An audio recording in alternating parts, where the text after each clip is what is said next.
The first level needs to accomplish a lot: introduce game basics, provide background, ease into the types of challenges the player will face throughout the game, like security alerts, turrets, and using your nanites, modules, and such. Because of that, the game needs to be careful dumping too much on you at once. You want answers, but besides giving the player incentive to keep playing, to learn how this disaster happened, the spoon-fed background material avoids overwhelming the player.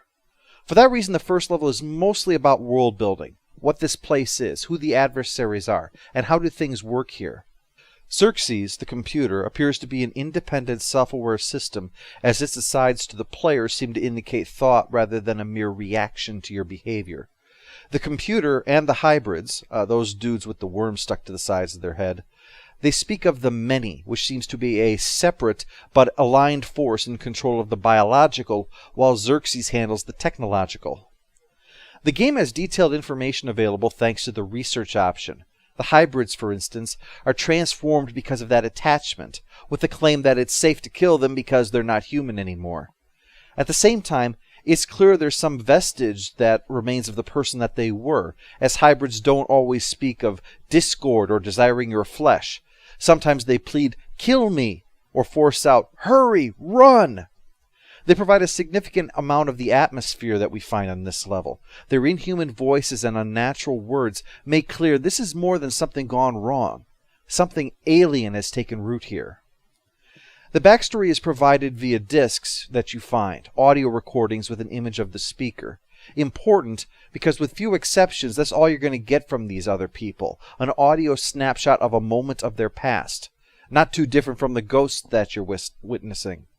Piecing together things a la the old Hemingway tale, for sale, baby shoes never worn, allows your imagination to fill in the details around it. Virtually all of these point to two categories. One is about the power going down and its effects, in other words, constructive. And one is about the monkeys, the backstory.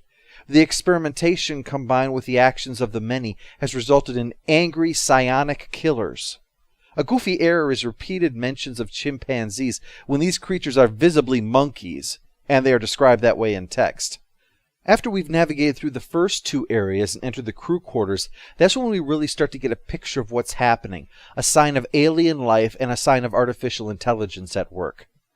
The story tries to give a bit more explanation for things than you might usually expect to justify game mechanics, your cyborg rig being upgraded with modules instead of just a straight-up leveling system.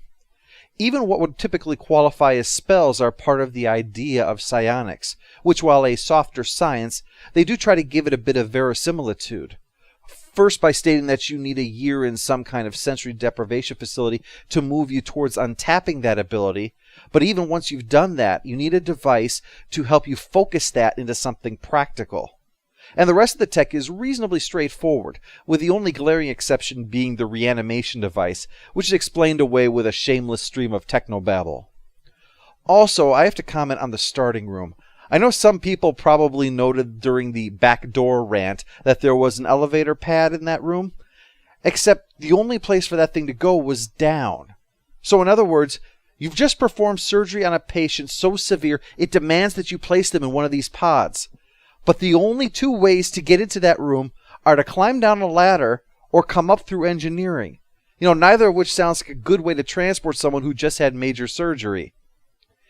Nanites are an interesting idea as they're employed here. They're both a tool and a currency. And I don't just mean that in terms of game mechanics.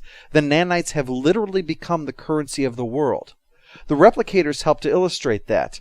The replicator is like a vending machine, except it's not stocked with goodies. It has the pattern and the ability to use nanites to manufacture whatever you want, from nacho chips to weapons.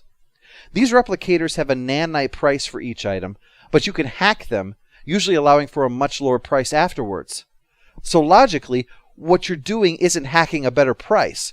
The replicator is actually using some of your nanites for manufacture and keeping the rest as profit to be collected by whoever owns it. Your hacking is removing the profits, but it can't reduce it down to zero because it needs nanites in order to manufacture the item. In our next part, we enter the bowels of the ship, the engineering deck.